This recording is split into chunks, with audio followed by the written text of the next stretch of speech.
Hi, Eknath. How are you today? I'm good. How are you? Good. Am I saying that right? Yep. Okay. My name is Abby. I'll be your nurse practitioner.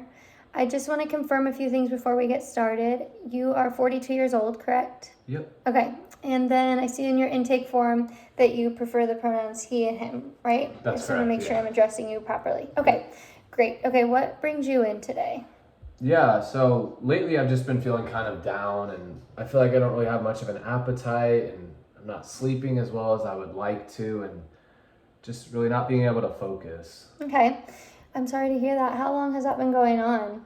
Well, so I was born a biological female and about 10 years ago I started transitioning, and so although it's never been an easy process, I just feel like lately I just feel a little more isolated and honestly a little depressed, and I'm just kind of tired of feeling this way. Yeah, I'm sure you are. Okay. All right. Well, let me ask you, just because of those symptoms, I want to the immediate thing is making sure that you're safe. So, do you have any suicidal ideations? Do you? No, I haven't gotten to that point. Okay. Just, yeah. You don't wish to harm yourself, No. kill yourself? No, it's more so I want to live. I'm just tired of feeling this way, and so. Okay. Okay. Well, I'm glad to hear that. Do you feel like you have a person or a group of people that you can go to that you feel like you can be yourself with? I think that's the hardest part. I have a couple people that I can go to, but not a lot, and not many that are very close to me. Okay. Do you travel to see them? Do they travel to see you, or is it more of an online presence? More of an online presence. I have one or two people that are relatively close that I can see every now and then. Okay, I'm glad you have that. Do you feel like you're in any physical danger from others? No. Okay. Okay, good. And I want to get to know a little bit more about you here. First of all, you said that your appetite is not good right now. Right. So what does your daily intake kind of look like? Well, that's the thing. I don't really sit down and have a full balanced meal. I kind of just snack around, and I just never feel like I eat that much at a time. I just kind of pick at food, and that's that. Okay. All right.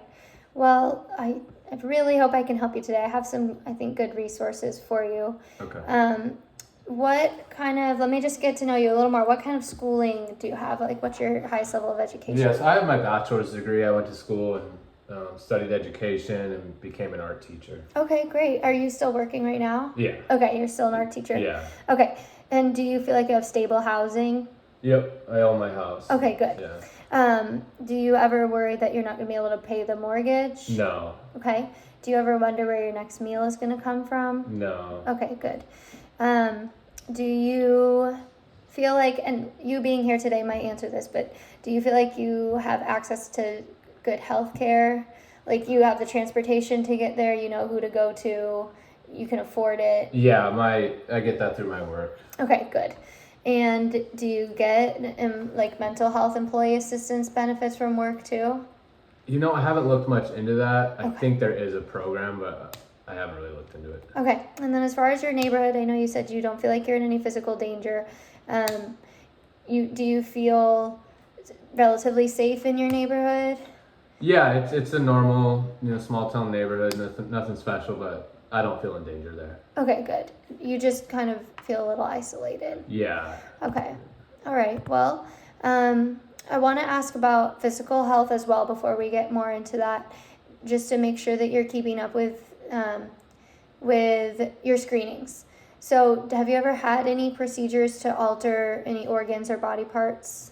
No. Since your transition? No, I haven't done anything. Okay, so you still have your original breast tissue. Yeah. Female reproductive organs. Correct. Okay, so since you're 42 years old, the American Cancer Society recommends after age 40 to start getting yearly mammograms. Have you started that yet?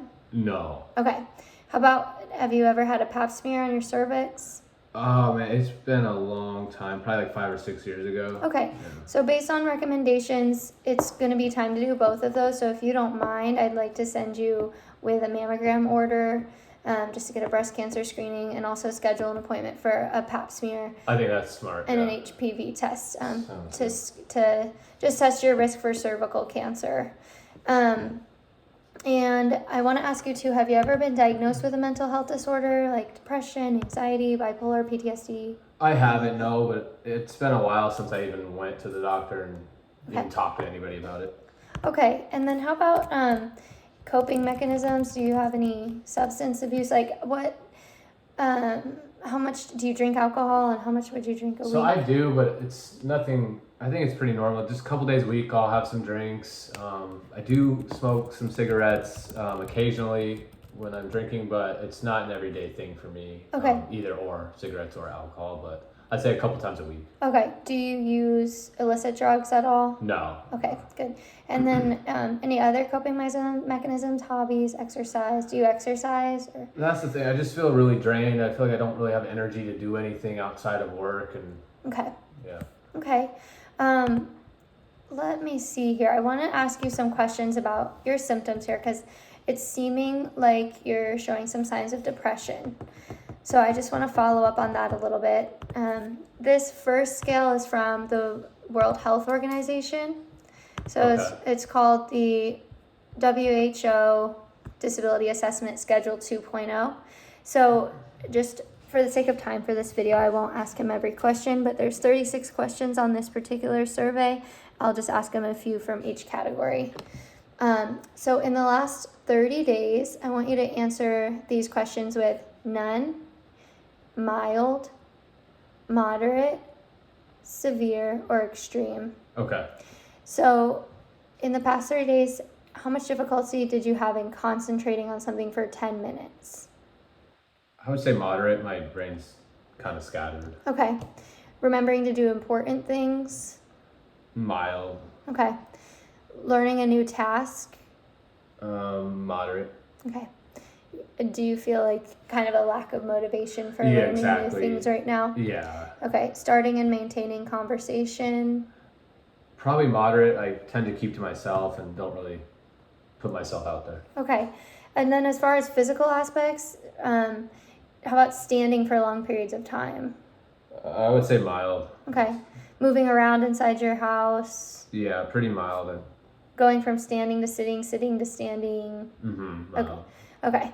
How about self-care? So in the past 30 days, how much difficulty have you had with eating is one of the questions.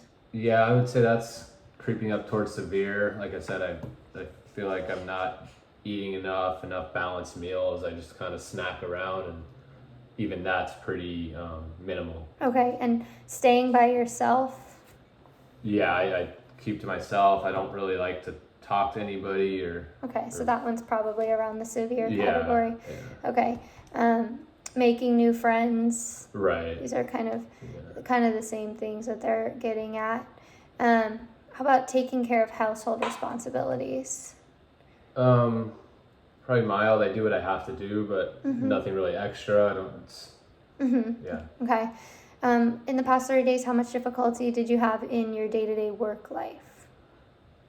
I get my work done and I come home. It's not so much affecting me at work, more so just after when I have that free time. I don't feel like I'm doing much more. And when you're not distracted. I just feel stuck after what I have to do. Okay, all right.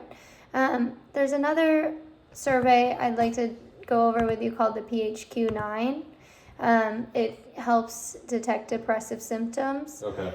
So over the last 2 weeks, how often have you been bothered by any of the following problems? And you'll answer by not at all, several days, most of, or more than half of the days is the next one.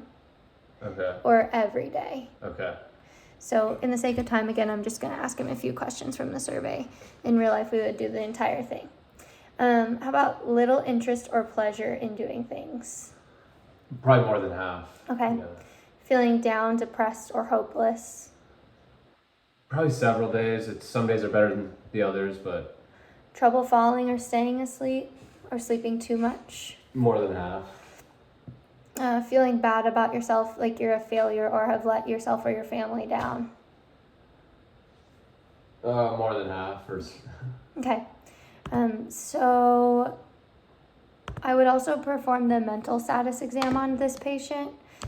So that one, according to an article that I found in Stat Pearls, the mental status exam has components that are like appearance, posture, facial expressions, general behavior, intellectual functioning, orientation to time and place. You can test communication skills, memory, cognition, judgment, and you can even go as far as testing for risk of suicide or self-harm. So I would definitely do the mental status exam on this patient. And then, based on results, we would come up with a safety plan together. According to an article that I found in the journal Curious, safety plans can include assessment of symptoms currently, so suicidal, homicidal ideations, hallucinations, depressive symptoms, paranoias, delusions. We will go over patients' future plans regarding education, work life, relationships. We can go over coping skills, alarm bells, when to call 911, so that patient can recognize when a crisis may be developing. Coping skills can include exercise, art, relaxation, meditation, prayer, whatever the patient wants to put on their safety plan. And of course, it will include counseling, contacts, resources. I would make sure that the patient went home with adequate resources to be able to follow up with appropriate psych team. And I would also schedule a follow-up myself with this patient, probably in about a month or two once they've been able to seek other mental health care. Thank you for listening.